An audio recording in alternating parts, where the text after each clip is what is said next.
ওয়াল মুমিনুনা ওয়াল মুমিনাতু বা'দুহুম আউলিয়াউ বা'দ। মুমিন পুরুষ এবং মুমিনা নারী অর্থাৎ মুসলমান মুমিন মুমিনা পরস্পরের বন্ধু। মুমিন মুসলমান পরস্পরের বন্ধু, সে বাংলাদেশে হোক, চাই ইন্ডিয়া হোক বা অন্য যে কোনো দেশেই হোক না কেন, যে মুমিন যে মুসলমান তারা পরস্পরের বন্ধু। এটা কার ঘোষণা? আল্লাহ পাক রব্বুল আলামিনের ঘোষণা। তো আমাদের মধ্যে বন্ধুর সাথে কেমন আচরণ হয়ে থাকে? এক বন্ধু বিপদে পড়লে অপর বন্ধু এগিয়ে যায়, পরস্পরের ভিতরের সম্পর্ক হলো এটা। তো এই জন্য রাসূলুল্লাহ সাল্লাল্লাহু আলাইহি ওয়াসাল্লাম বলেছেন যে মুমিন পরস্পরের ভিতরে কেমন সম্পর্ক হবে। قال النبي صلى الله عليه وسلم আল্লাহর নবী সাল্লাল্লাহু আলাইহি ওয়াসাল্লাম বলেন, তারাল মুমিনিনা ফি তারাহুমিহিম ওয়া তাওয়াদ্দিহিম ওয়া তাআতুফিহিম কামাসালিল জাসাদি।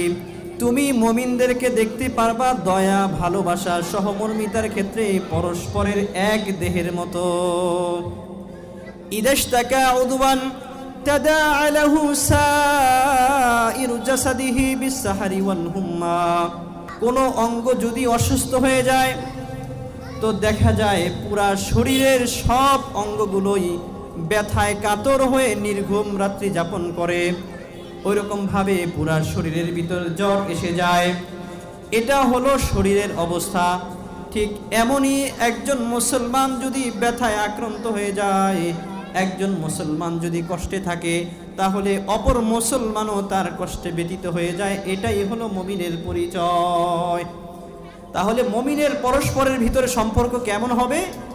যে একজন মুমিন কষ্টে আছে, তার কষ্টে আমি এগিয়ে যাব সহযোগিতা করার জন্য। কিন্তু আমাদের অবস্থা বড়ই দুঃখজনক। আমরা অপরের কষ্ট দেখলে আরো হাসি, অপরকে কষ্টে দেখলে, অপর যদি কোনো বিপদে পড়ে তাকে তো উদ্ধার করব দূরের কথা, দূর থেকে আরো হাততালি দেই। আশেপাশের প্রতিবেশীরা আপনার হাত থেকে নিরাপদ না, আমাদের হাত থেকে নিরাপদ না।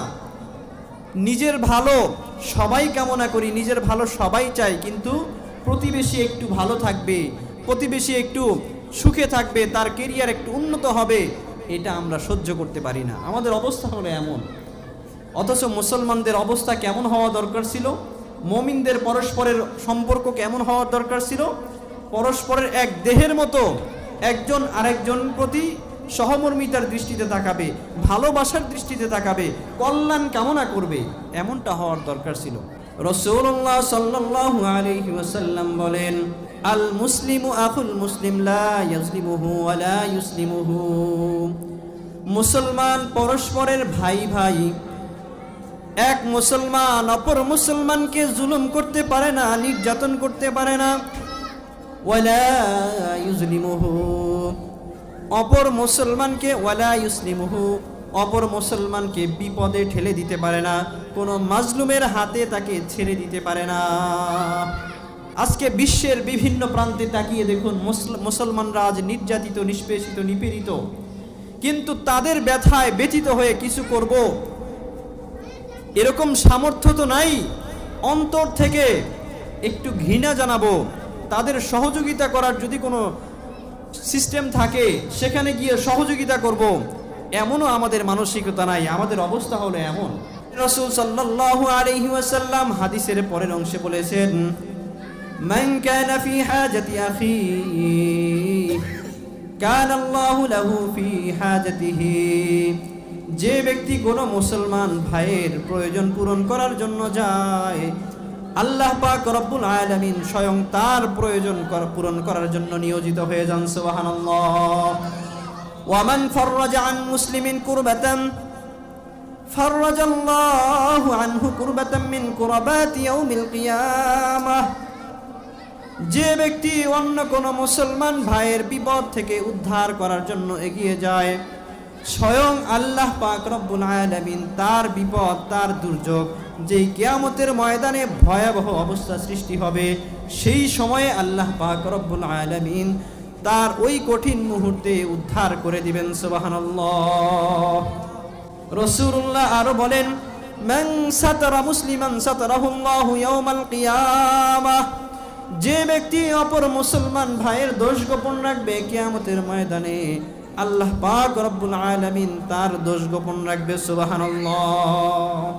তো একজন মুসলমান আমরা যদি অপর মুসলমানের দোষ গোপন রাখি, আল্লাহ পাক রব্বুল আলামিন কিয়ামতেও আমাদের দোষ গোপন রাখবে। আমাদের অবস্থা কি? একজনের দোষ পাইলে সেখানে আরো হুমড়ি খেয়ে পড়ি, কিভাবে তাকে নিচু করা যায়, সমাজের নিচে নামানো যায়, কিভাবে অপমান অপদস্থ করা যায়। অনেক ক্ষেত্রে দেখা যায় নিজের সন্তানাদিদেরকে পাড়া প্রতিবেশীর এরকম বদনামির কারণে, দোষ ত্রুটি চর্চা করার কারণে বিবাহ দেওয়া যায় না। আছে না এমন? মেয়ে বিবাহ দিবে, অনেক ঘর আসে, ভালো ভালো ঘর থেকে সম্বন্ধ আসে, কিন্তু আশেপাশের প্রতিবেশীরা বলে দেয় যে এর অমুক দোষ আছে, থাকলেও বলে না থাকলেও বলে। কি বলেন, ঠিক কি না? আবার অনেক ছেলেদের বিবাহ করানোর ক্ষেত্রেও এমন দেখা যায়, মেয়ে পক্ষ দেখতে আসে, আসার পরে বলে দেয় যে ছেলের মা ভালো না, এভাবে ছেলের ব্যাড রেকর্ড আছে। এই ধরনের অনেক ধরনের কথাবার্তা বলে কিভাবে সম্পর্ক ভাঙা যায়, সম্পর্ক না করতে পারে সেই চেষ্টাই করি। অথচ আল্লাহর নবী কি বলেছেন? একজন মুসলমানের দোষ গোপন করলে, একজন মানুষের দোষ গোপন করলে আল্লাহ তাআলা কিয়ামতের ময়দানেও তার দোষ গোপন করবেন। সুবহানাল্লাহ। সেই কিয়ামতের ময়দানে যদি আমাদের দোষ গোপন করে দেন, আমাদের জন্য এর থেকে রহমতের, এর থেকে সৌভাগ্যের আর কি আছে? আমাদের তো ভুলের শেষ নাই, নাকি আপনারা নির্ভুল? সবাই ভুল আছে, সকলেরই ভুল কিছু না কিছু হয়েই থাকে। একমাত্র নবীরা হলো মাসুম, আর সাহাবায়ে কেরাম হলো মাহফুজ, আর সমস্ত মানুষই ভুলের মধ্যে কিছু না কিছু ভুল করেই থাকে। তো সেই কিয়ামতের ময়দানে যদি আল্লাহ তাআলা আমার দোষটা, ভুলটা যদি গোপন রাখেন, তাহলে সেই কঠিন মুহূর্তে আমার জন্য অনেক বড় একটা ফলপ্রসূ একটা ফলাফল হবে, আমার জন্য নাজাতের জরিয়া হবে। তো এই জন্য অপর মুসলমানের জন্য আমি কল্যাণ কামনা করব। দুর্বল মুসলমান থাকে আশেপাশে, তাদেরকে সহযোগিতা করব। অসহায় মানুষ থাকলে তাদের দিকে সহযোগিতার হাত বাড়িয়ে দেব। এটা হলো মুমিন মুসলমানের পরিচয়।